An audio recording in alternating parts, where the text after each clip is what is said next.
CJI ಮೇಲೆ shoe ಎಸೆತ ಕಠಿಣ ಕ್ರಮಕ್ಕೆ ಇಳಕಲ ಭೀಮ್ ಆರ್ಮಿ ಒತ್ತಾಯ.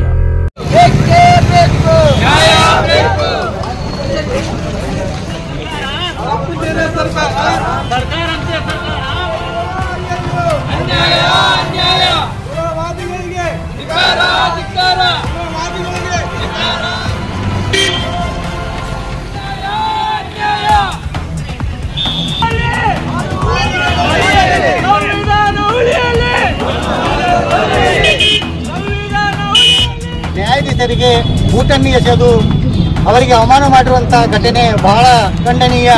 ಇದನ್ನ ದೇಶದ ಪ್ರತಿಯೊಬ್ಬರು ಪ್ರಜೆಗಳು ನಾವು ಅತ್ಯುಗ್ರವಾಗಿ ಖಂಡಿಸಿದ್ದೇವೆ. ದೇಶಭಕ್ತರೇ ಎಲ್ಲಿದ್ದೀರಪ್ಪ?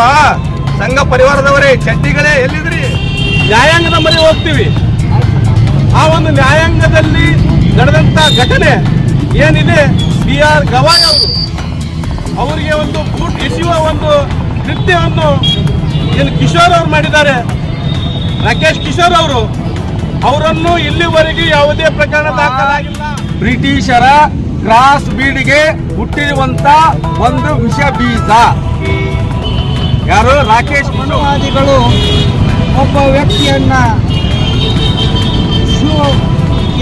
ಸುಪ್ರೀಂ ಕೋರ್ಟ್ ನ್ಯಾಯಮೂರ್ತಿ ಬಿ.ಆರ್. ಗವಾಯಿ ಮೇಲೆ ನಡೆದ ಶೂ ಎಸೆತ ಪ್ರಕರಣವನ್ನ ಭೀಮ್ ಆರ್ಮಿ ಸಂಘಟನೆಯವರು ತೀವ್ರವಾಗಿ ಖಂಡಿಸಿದ್ದಾರೆ. ಈ ಹಿನ್ನೆಲೆಯಲ್ಲಿ ಅವರು ಆರೋಪಿಗೆ ತಕ್ಷಣವೇ ಕಠಿಣ ಶಿಕ್ಷೆ ವಿಧಿಸುವಂತೆ ಆಗ್ರಹಿಸಿ ಪ್ರತಿಭಟನೆ ನಡೆಸಿ ರಾಷ್ಟ್ರಪತಿಗೆ ಮನವಿ ಪತ್ರವನ್ನು ತಹಶೀಲ್ದಾರ್ ಮೂಲಕ ಸಲ್ಲಿಸಿದರು.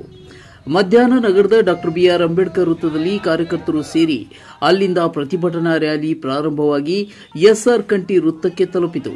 ರ್ಯಾಲಿಯ ವೇಳೆ ಕಾರ್ಯಕರ್ತರು ವಕೀಲ ರಾಕೇಶ್ ಕಿಶೋರ್ ಧಿಕ್ಕಾರ ಧಿಕ್ಕಾರ ಎಂದು ಘೋಷಣೆ ಕೂಗಿದರು. ಇನ್ನು ಈ ಸಂದರ್ಭದಲ್ಲಿ ಮಾತನಾಡಿದ ದಲಿತ ಮುಖಂಡರು, ನ್ಯಾಯಮೂರ್ತಿಯ ಮೇಲೆ ಶೂ ಎಸೆದು ರಾಷ್ಟ್ರದ ನ್ಯಾಯಾಂಗ ವ್ಯವಸ್ಥೆಯನ್ನು ಅವಮಾನಿಸುವ ಹೀನ ಕೃತ್ಯ ನಡೆದಿದೆ. ಇದು ಸಂವಿಧಾನಕ್ಕೂ ಅವಮಾನವಾಗಿದೆ. ಇಂತಹ ಕೃತ್ಯ ಮಾಡಿದ ಆರೋಪಿಯನ್ನ ತಕ್ಷಣವೇ ಬಂಧಿಸಿ ಕಠಿಣ ಕಾನೂನು ಕ್ರಮ ಕೈಗೊಳ್ಳಬೇಕೆಂದು ಹೇಳಿದರು. ಪ್ರತಿಭಟನೆಯಲ್ಲಿ ಮುಖಂಡರಾದ ಸುರೇಶ್ ಜಂಗ್ಲಿ, ಸವಿತಾ ಅಶೋಕ್ ಚಲವಾದಿ, ಯಲ್ಲಪ್ಪ ಪೂಜಾರಿ, ಹಸನ್ ಗ್ವಾತಗಿ, ಕಾಜುದ್ದೀನ್ ಉಮಾನಾಬಾದ್, ಇಕ್ಬಾಲ್ ಮುಂಡಾಸ್ ಸೇರಿದಂತೆ ಭೀಮ್ ಆರ್ಮಿಯ ಸಂಘಟನಾ ಪದಾಧಿಕಾರಿಗಳಾದ ಮಹಾಂತೇಶ್ ನಾರಾಯಣಿ, ಮಹಾಂತೇಶ್ ಚಲವಾದಿ ಮತ್ತಿತರರು ಉಪಸ್ಥಿತರಿದ್ದರು.